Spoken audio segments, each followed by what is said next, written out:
Hi, I'm Don Blackwell, and I am the Executive Director of the Gospel Broadcasting Network.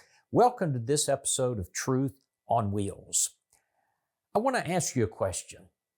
Why should I pray if God already knows what I need? Have you ever thought about that? In Matthew chapter 6 and verse 8, Jesus taught about prayer, and he said, "For your Father knows the things you have need of before you ask Him.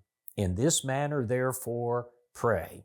And so the question is, if God already knows, then why does He want me to ask? I received a question in an email from a member of the church.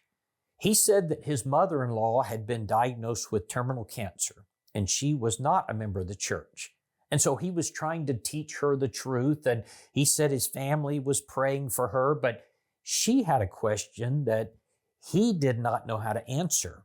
Her question was, if God already knows the outcome of my life, then what is the point of praying? Why ask for help? If He already knows what's going to happen to me, He already knows what the outcome will be, why bother to pray?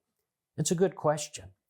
I want to suggest several reasons why we should pray, even though God already knows my needs and He already knows the outcome.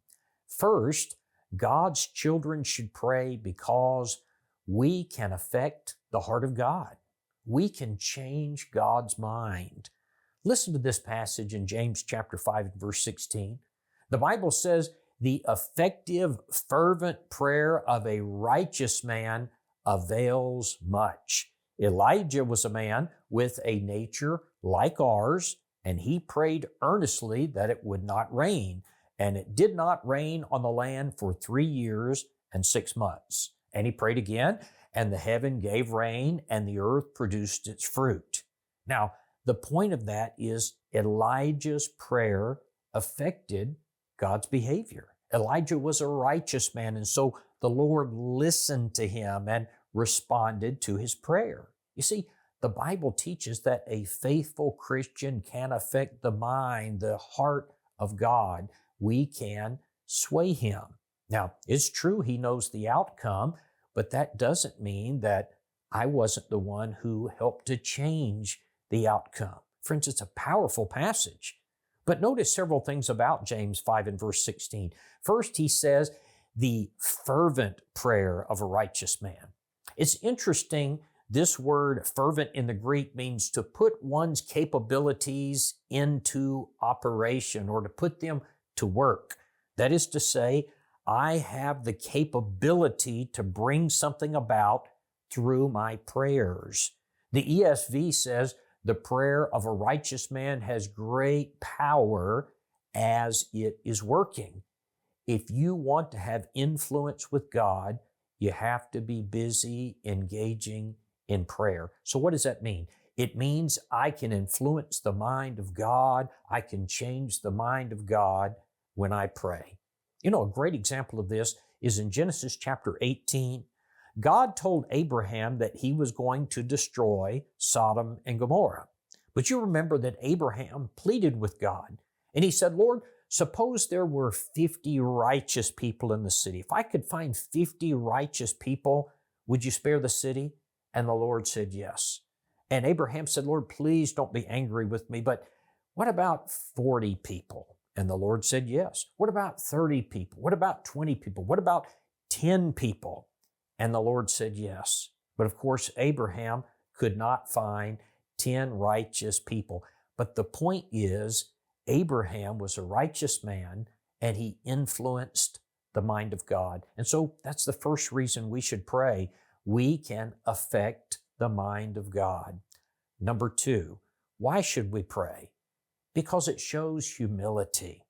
In James chapter 4, verses 3 through 6, the Bible says, "You ask and you do not receive, because you ask amiss, that you may spend it on your own pleasures. But He gives more grace. Therefore," he says, "God resists the proud, but gives grace to the humble."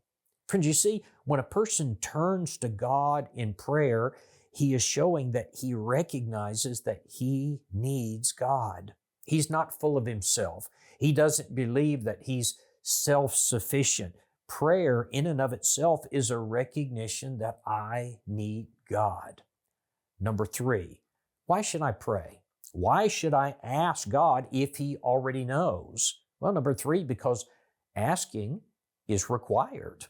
In Matthew 7 and verse 7, Jesus said, "Ask, and it will be given to you. Seek, and you will find.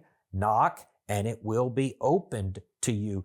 For everyone who asks receives, and he who seeks finds, and to him who knocks it will be opened." Now listen to verse 9. "Or what man is there among you who, if his son asks for bread, will he give him a stone? Or if he asks for a fish, will he give him a serpent, a snake? If you then, being evil, know how to give good gifts to your children, how much more will your Father who is in heaven give good gifts to those who ask Him?" Now, from this passage, I learn first that God will answer me, but I have to ask. God will answer me, but I have to seek. God will answer me, but I have to knock. But secondly, from this passage, I see God portrayed as a parent, as a father who will give good things to His children when they request it. But I have to ask. Number 4, why should I pray? Because praying shows love. You know, children talk to their father. It's an expression of love. It's part of the parent-child relationship. Notice again in Matthew 7 and verse 11, "If you then, being evil, know how to give good gifts to your children, how much more will your Father who is in heaven give good gifts to those who ask Him?" If the relationship is truly one of being His children, then we're going to talk to Him. What if your son wouldn't talk to you? What if your daughter wouldn't talk to you? You know, I remember an old joke where the woman asked her husband, "Do you still love me?" And he said, "Well, I told you when I married you 25 years ago, I love you. And if I ever change my mind, I'll let you know."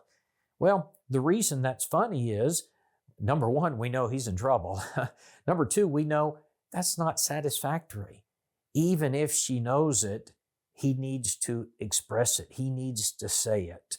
And we need to express our love to God in prayer. Number 5, finally, prayer is good for us. Prayer is good for me. Why? When I pray, it reminds me that my blessings come from God. It reminds me of the source of my blessings. Secondly, it reminds me that I am weak. It reminds me that I need to take time to praise God. It reminds me that there's someone greater than me, greater than my problems, and that I don't have to handle them. And it's good for me mentally. It's a release. It takes it off of my plate. You know, the song says, "Oh, how praying rests the weary. Prayer will change the night to day. So when life gets dark and dreary, don't forget to pray." Someone wrote, "I got up early one morning and I rushed right into the day. I had so much to accomplish that I didn't have time to pray. Temptations were poured out upon me till I thought that I couldn't last. I wondered why God wouldn't help me, and then I remembered I hadn't asked. I needed strength from my master, but the day toiled on gray and bleak. I wondered why He didn't give me, and then I remembered I didn't seek. Satan was warring against me much more with each tick of the clock. I wondered why God did not help me, and He said, 'Child, you didn't knock.' I got up early this morning and paused before entering the day. I had so much to accomplish that I had to take time to pray."